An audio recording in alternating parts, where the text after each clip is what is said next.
Good morning. How are you today? It's Thursday, the 22nd of June.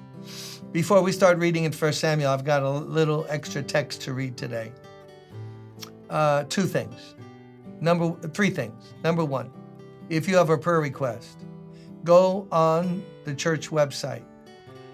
And I just took one for a pastor I was talking to, counseling, who's in a real bad situation in another state out in the West. So we have people in the building. I think there's almost 300 of them on the prayer band.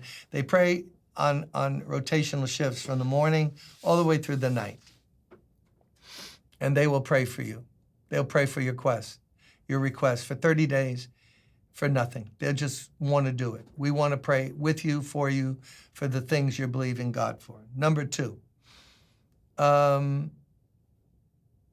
join us on the Tuesday night prayer meeting. You can watch it online, and then also Sunday. This Sunday, I pray you'll be blessed by the message that I'm speaking and special music, and I hope it's a blessing to you. Lastly, should you feel that you want to help us with a gift, God lays it on your heart.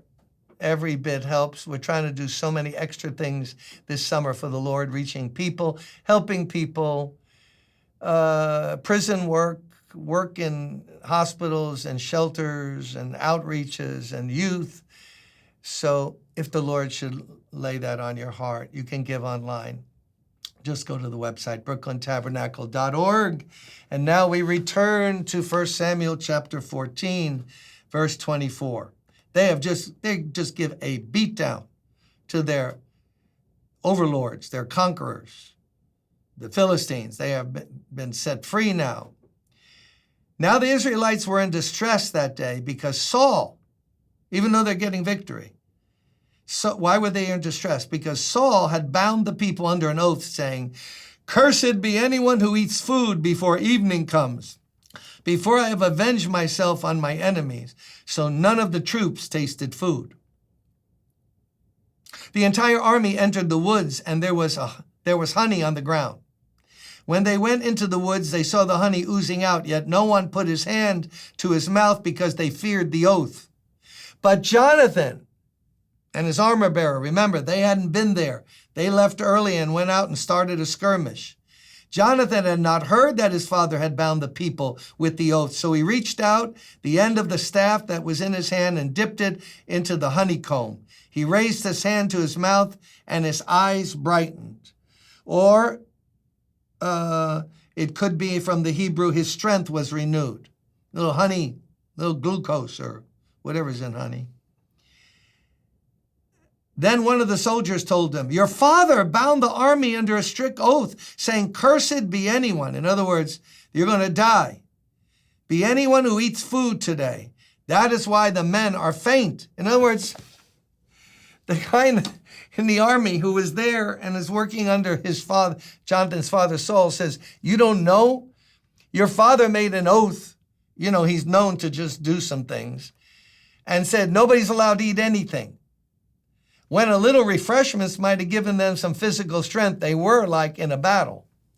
So now everyone is exhausted, but they can't touch the honey on the ground because Saul gave this oath, made them swear this oath. Jonathan didn't know about it. He took the honey, and now this other soldier saying, "Don't you know what your father did?" That's why everyone's exhausted here. That's why they're laying in the ground. Jonathan said, "My father has made trouble for the country. See how my eyes brighten when I tasted a little of this honey. How much better it would have been if the men had eaten today some of the plunder they took from their enemies. Would not the slaughter of the Philistines have been even greater?" Now, why would God put that in the Bible? So let's get the W's. Who, what, where, when, why. Jonathan comes back, tastes innocently, eats some honey on the ground. Why? He's exhausted. He's been fighting battles for God's people. He's the son of the king. The other soldiers have been flagging all day, getting tired. Why? Because they're not allowed to eat anything. And there was food that they could have eaten from the Philistines. They couldn't even take the honey on the ground. that God had provided. Why? Because the king had got it into his mind. Anyone, doesn't that sound sensational? Anyone who doesn't eat, who eats anything before I have won the battle, he'll be cursed and he'll have to die. I mean, it makes no sense. Sometimes we make commitments to the Lord that are biblical, full of wisdom. And then sometimes we're like Saul. We just do crazy things. Crazy things. Thinking it's spiritual, thinking it's what? Unless the Lord builds the house, they that labor, labor in vain. And wisdom is needed in building a house, building a victory, building a life, building a family. There's a time for everything under the sun. There's a time to fast. There's a time to eat. There's a time to go to church. There's a time to be at home reading and praying. There's time to go to work. There's a time to sleep. There's time to work out. There's time for family. There's a time for everything. And part of the wisdom of life is to know when to ping and when to pong. When to do one or the other. And when you're unbalanced and get in crazy ideas in your head, oh my, we can defeat ourselves, hurt ourselves and others. So notice, though, what Jonathan says. Jonathan is the man. When they tell him what his father said about, you're in trouble now, you ate honey on the ground. Ate honey? I've been fighting for 7.5 hours, killing Philistines left and right. I can hardly lift my right arm. Look at my sword. I blunted the edge. And then he says, my father's made trouble for the land. In fact, to use his own words, Jonathan said, my father has made trouble for the country.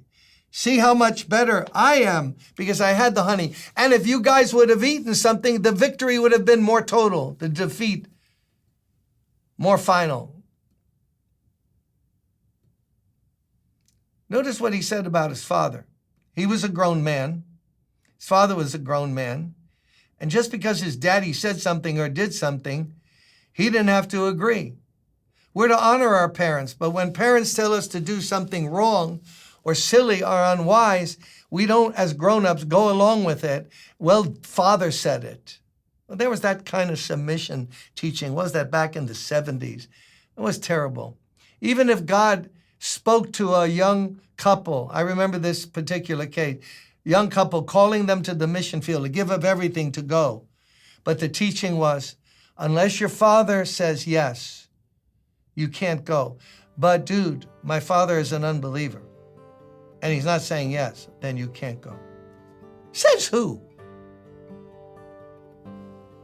That's where the verse comes in. People misunderstand it. Jesus said, unless you hate your mother, father, sister, brother, for my name's sake, you can't be my disciple.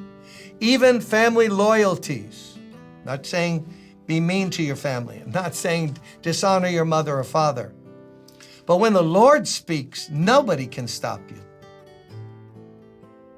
We got to go ahead. My mother was against me going into the ministry. Why? She was worried about us, beat down by an alcoholic husband, and not much faith.